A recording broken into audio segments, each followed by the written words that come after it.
Welcome to LR Reports. This channel focuses on institutional research that I've personally reviewed. As a fund manager and family office analyst, my role is to filter through a large volume of research and focus only on what truly matters. AI helps structure and deliver the content efficiently, but the selection and interpretation are human. This week, we're taking a look at a research note from Citi Research on NVIDIA. It's dated January 7, 2026. Right, this one came out right after CES, and our goal here isn't to just summarize it. We want to really dissect the analytical structure behind what is, a very high conviction call. So let's start with why this note stands out from the general consensus.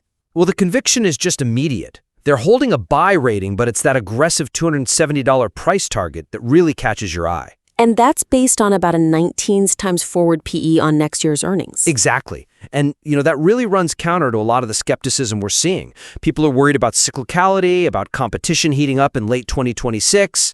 This note pushes back on that hard. And the key differentiator here, it seems, isn't just about the current Blackwell platform. No, not at all. It's the positive surprise around the details for the next generation, the Vera Rubin platform. The 6 new chip architecture. Yeah, a hyper-complex platform. The Vera CPU, the Rubin GPU, all of it. The analyst is arguing this just completely enhances the appeal and gives them confidence in demand all the way out into 2027. Okay, so that focus on the next big leap, that really leads us to the core question the analyst is trying to tackle here. It does. Fundamentally, it's, can NVIDIA keep up this incredible growth and margin profile through what is a massively complex architectural shift? And at the same time, just how big is the addressable market for this next phase of AI? We're talking about AI scaling beyond the large language models we have today. That framing is so important. It's an aggressive thesis because it assumes they can solve two huge problems at once. And then guaranteeing an immediate exponential explosion in market demand on the other. It's a lot. So the whole structure really hinges on, 3 key assumptions that probably need a closer look. Let's start with the most tangible one, which is just the operational execution. The first core assumption is this idea of a seamless architectural transition and supply chain mastery. Seamless being the operative word there. It is. The thinking from management seems to be that they've learned from the Blackwell supply issues. And they believe that allows for a really fast ramp cycle, something like 9 months. 9 months. For the whole Rubin platform, which is slated for full production in the second half of 2026. That seems ambitious. The material itself calls it the only computer in the history where every chip is new. 6 entirely new chips. We've all seen tech giants stumble on far less complex transitions than that. So there's the structural weakness right there. The core analytical confidence might be just, over-reliant on the flawless execution of something that's never been done before. To assume a seamless transition for something this complex, it really minimizes the inherent risk. A 9-month ramp is, let's say, extraordinarily ambitious. Right. So if I'm an investor reading this, I need a way to test that conviction. The analysis should probably include a more explicit sensitivity analysis around potential delays. Yes, you need to model the failure modes, not just the success story. So what's a concrete example of that? Well, the analyst is assuming that aggressive 2027 EPS target, $8.10, holds up because of that fast ramp in late 2026. Okay. A suggestion would be to explicitly model the financial impact if Rubin's revenue contribution gets pushed out by just 2 quarters. From the second half of 26 into the first half of 27. And see what that does to the PE multiple or the required growth rate? That makes sense.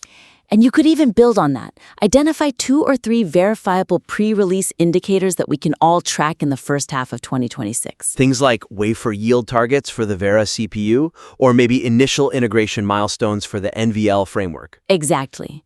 It would give investors an early warning system, a way to gauge their progress before the actual release. Okay. Let's pivot. Let's say, for the sake of argument, they nail the execution. The hardware ramp is flawless. The next big bet is all on market demand. Yes, this assumption of an exponential agentic AI demand inflection. And this is the real non-consensus call, right? It's what justifies that 30 times PE multiple on 2027 earnings. It is. The growth driver here is a projected 50x growth in token generation. 50 times. Just for context, the current frontier model growth, which is mostly reasoning-based, is around 5x. So this is a whole other level. And we need to be clear what this leap is based on. It's the immediate monetization of what they're calling agentic systems. So AI that doesn't just talk, but AI that acts. Precisely. Systems capable of complex planning, tool use, simulation. Think domain-specific AI agents that are running industrial processes or physical robots. And there's the weakness. Projecting a 50x acceleration relies on this immediate, overwhelming adoption curve for these agentic systems, starting basically now. It's exciting. You see the potential in frameworks like NVIDIA.O for robotics and autonomous vehicles, but the sheer size of that projection, it feels like it's missing some intermediate steps. I'm skeptical that the enterprise world can just absorb and deploy complex physical AI systems fast enough to hit that curve. If there's any friction in that adoption, the valuation in this report becomes very, very vulnerable. So the suggestion then would be to decouple that aggressive 50x forecast. You need to model the downside risk if this transition is slower. That's the key challenge. To make it actionable, the report could run a sensitivity analysis. What if agentic token growth is, say, a more conservative 20x by 2027 instead of 50? And then map that back to a revised price target and an EPS. It at least establishes a risk-adjusted floor for the valuation. You could also get creative and look for leading indicators outside of NVIDIA's own numbers. What do you mean? Like sector metrics? Exactly. Track the growth of specific vertical large agent model deployments, not just data center capex, but actual deployments in industrial sectors. Ah, I see. That would offer tangible external evidence that the shift from general-purpose LLMs to these high-intensity agentic systems is actually happening at that required 50x rate. Without those external signals, you're really just relying on management's internal projection. And at this valuation, that's a big ask. Okay, so that brings us to the third structural pillar. It's about capturing adjacent markets. The assumption that NVIDIA can seamlessly capture market share in networking and storage against some very entrenched competitors. And this is all about the Bluefield 4 DPU, the data processing unit. Right. The thesis here is that NVIDIA will become the largest storage processor company by using this chip to solve the KV cache bottleneck. Which, for investors, is basically the heavyweight memory storage problem. It's what you need for the massive context windows in these new models. It's what drives up cost and limits performance. And Bluefield 4 promises a 5-fold boost in efficiency, so it's aimed at a fundamental cost and performance problem for every data center. But the weakness here is assuming they can just walk into this adjacent market. They're trying to go from being a component vendor to dominating the entire AI-native storage layer. And they're up against specialized ASIC solutions, pure-play DPU companies. It's not an empty field. The thesis feels very sensitive to whether those competitors will allow NVIDIA just to take that share without a fight, without significant margin compression. So, is there a risk that the analysis focuses too much on the tech specs of Bluefield 4 and not enough on the sales cycle? Or the ecosystem lock-in you need to maintain pricing power? That's the question. So a good suggestion would be to bolster the competitive analysis.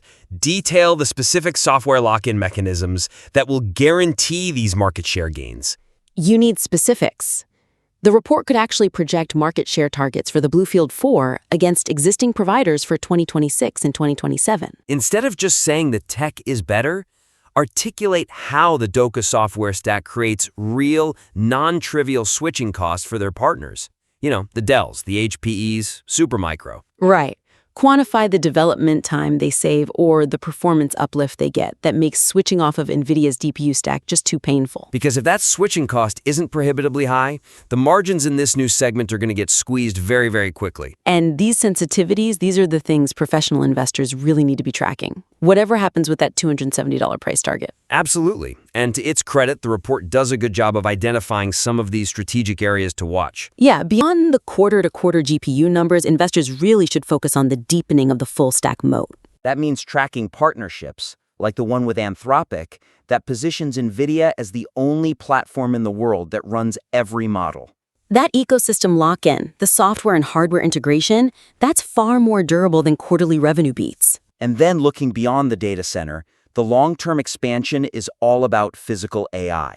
Right, we need to monitor the early commercial traction for things like Groot, Alpamayo, and the Omniverse platform. Because that signals the shift from selling chips to selling the full infrastructure for a massive industrial market, building on what is already a $5 to $10 billion AV business. And finally, those infrastructure indicators we talked about are just vital. The adoption rates for the Bluefield 4 DPU among those first partners, Dell, Supermicro, HPE. The success of that deployment is the metric. It's what validates whether NVIDIA is actually moving from being a GPU provider to dominating that entire storage and networking layer. So, to wrap up the critique here, the Citi thesis is really hanging on this highly accelerated AI inflection driven by agentic systems. And that inflection, in turn, requires the flawless and timely deployment of that incredibly complex 6-chip Rubin platform in the back half of 2026. The actionable suggestions for any investor reading this really come down to 3 areas. First, you have to track the execution of that Rubin ramp. Use those pre-release indicators we mentioned to get an early read on the execution risk. Second, look for independent, external data points that either confirm or deny that 50x agentic systems token growth. That's what underpins the whole 2027 earnings projection. And third, you need to demand a more robust competitive analysis for Bluefield 4. Look for the adoption metrics that prove the market share gains in storage are real and, more importantly, defensible. We'd invite any listener to refine their own framework using these structural critiques and, of course, to submit their subsequent work for another review. That's how we approach research internally. Filter first, then analyze, and only then decide what's worth sharing. If you find this useful, feel free to follow the channel. I'll see you in the next episode.